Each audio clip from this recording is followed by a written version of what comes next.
Bonjour Antoine. Bonjour. Bonjour.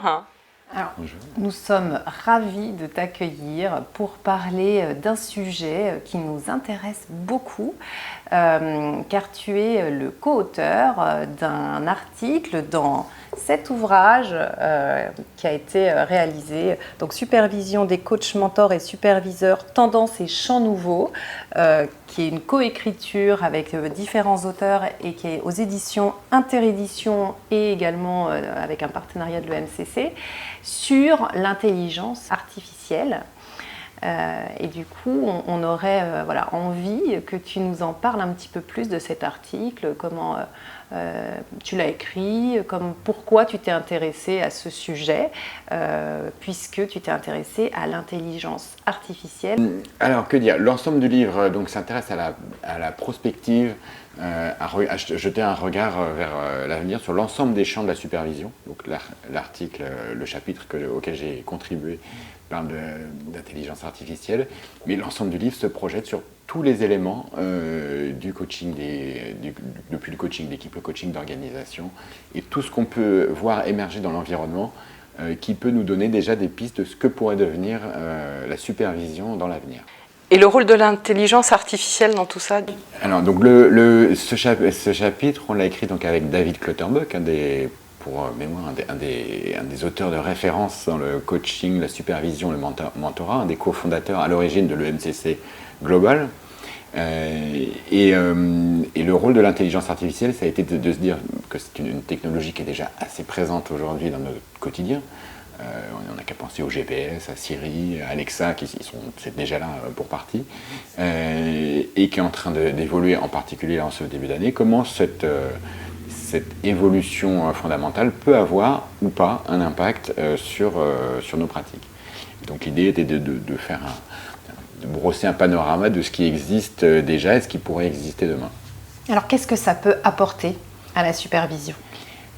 Alors, le parti pris qu'on a pris, c'est de se dire, on part de l'existant et on regarde ce qui pourrait arriver. Et l'hypothèse sur laquelle on est arrivé, c'est de se dire, plutôt que de dire pour ou contre, ou l'IA qui remplacerait la supervision, on a regardé différents champs. On peut se dire que peut-être que sur le coaching, il y a un certain nombre d'étapes de coaching un petit peu processées, automatisées, où on fait A, B, C, D, qui pourraient, et qui sont déjà d'ailleurs remplacées par des formes d'intelligence artificielle relativement simples, ce qu'on appelle les chatbots. Et pourquoi pas, puisque en fait il y a une grande différence entre quand même une personne humaine et un système digital, c'est que la personne humaine, on doit prendre rendez-vous avec elle, attendre, aller à son rendez-vous et se rencontrer, et la personne est disponible pendant un temps donné. Donc ça fait une asynchronicité et éventuellement une attente, éventuellement une frustration et une nécessaire autonomie entre deux séances. L'intelligence artificielle ou tous les autres systèmes digitaux vont faire que si à minuit d'un seul coup j'ai besoin d'y faire appel, et ben, j'y ai accès. Donc ça peut être utile à un certain niveau, mais ça ne crée pas aussi cet effet d'attente, d'avant, après, très très spécifique à un rendez-vous humain. Et alors, comment garantir la confidentialité des échanges? Parce que c'est quand même quelque chose de très important en supervision et en coaching. Et là, du coup, si on passe par l'intelligence artificielle, est-ce que c'est un sujet, ça, qui a été du coup réfléchi? Est-ce que vous y avez pensé à ce sujet-là? C'est un des sujets, mais puisque évidemment, on touche très très vite à des questions éthiques. Dès qu'on parle de toute façon de coaching et dès qu'on parle de supervision, l'éthique n'est jamais bien loin. Sujet passionnant. Mais là, encore plus.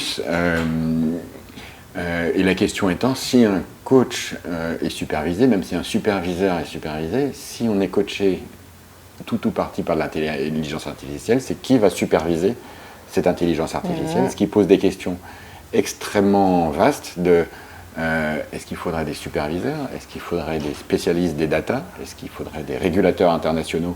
On voit que l'Union européenne, avec Thierry Breton en particulier, ont beaucoup avancé ces dernières années pour essayer de faire un cadre de contrôle de l'intelligence artificielle qui soit européen et qui du coup influence, on l'espère à terme, le reste du monde, comme pour le RGPD.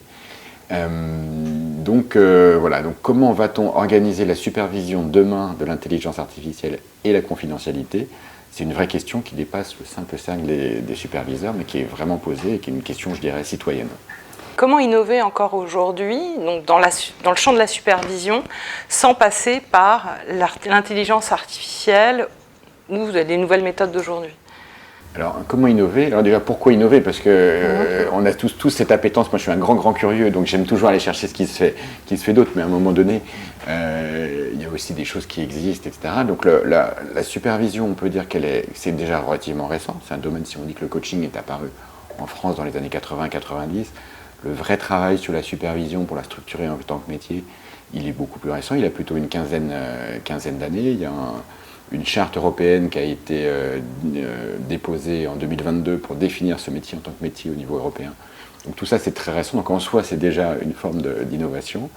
Il y a eu des modèles qui ont été inventés il y a déjà une quinzaine d'années, notamment le modèle des 7 regards, des Seven Eyes de Peter Hawkins, qui a été complété par des auteurs français, qui est une approche qui n'est pas la seule, hein, il y en a d'autres, mais qui permet déjà d'avoir une approche de la supervision. Et puis dans les processus, donc au-delà des projections d'intelligence artificielle dont je reparlerai peut-être, il y a en effet en permanence de la créativité, de l'innovation.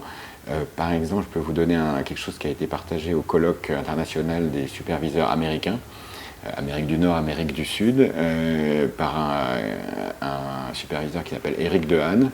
Et il a constaté que quelque chose qui se développe beaucoup dans le monde anglo-saxon, c'est la supervision, enfin le coaching d'équipe. Et donc, comment ça se passe quand on supervise une équipe de coachs d'équipe qui eux-mêmes interviennent sur un système? Et il a proposé une approche qui est un processus bien particulier qui consiste à se dire, je vais faire tourner la parole au sein de l'équipe, donc des coachs, en les laissant parler uniquement de leurs ressentis, sans forcément aller décrire qu'est-ce qui se passe dans le système, etc.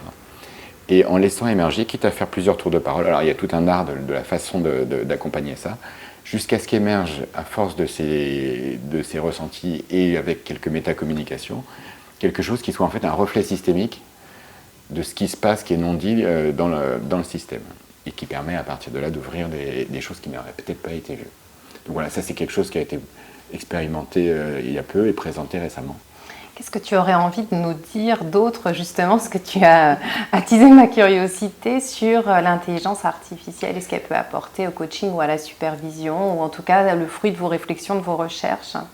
Alors, au-delà des questions éthico-pratiques, technologiques qui se posent, l'hypothèse qu'on a faite, c'était de se dire que, plutôt que de dire l'un ou l'autre, c'est un peu comme nos smartphones, nos tableurs ou nos agendas électroniques, c'est comment l'intelligence artificielle pourrait être avec le superviseur et avec le coach supervisé. Et donc, dans le chapitre, il y a une petite partie qui raconte un dialogue entre un coach, son superviseur, l'IA du coach et l'IA du superviseur, et qui vont avancer dans la conversation en disant « Tiens, comment ça se passe? Tiens, je voudrais résoudre une situation comme celle-là. » Et à un moment donné, l'un d'entre eux s'interrompt en disant « Au fait, est-ce que tu pourrais me dire un peu plus à ce moment-là le champ sémantique utilisé par le client et qui peut donner éventuellement des statistiques, faire des retours.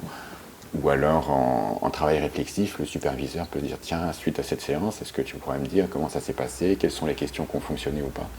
Et donc, qu'il soit plutôt quelque chose qui soit un assistant pour se focaliser sur l'essentiel, qui est l'humain, l'émergent, le ressenti, l'échange, et que l'IA pourrait peut-être, avec beaucoup de réserves évidemment, être quelque chose qui vient soutenir ça. On a encore beaucoup de choses à apprendre et à découvrir sur ce sujet. Oui, et de toute façon, notre monde est en constant changement et évolution, et il faut qu'on, nous-mêmes en tant que coach, soyons en constante évolution et changement également. Tout à fait. Merci beaucoup Antoine. Merci à vous deux. Merci Antoine.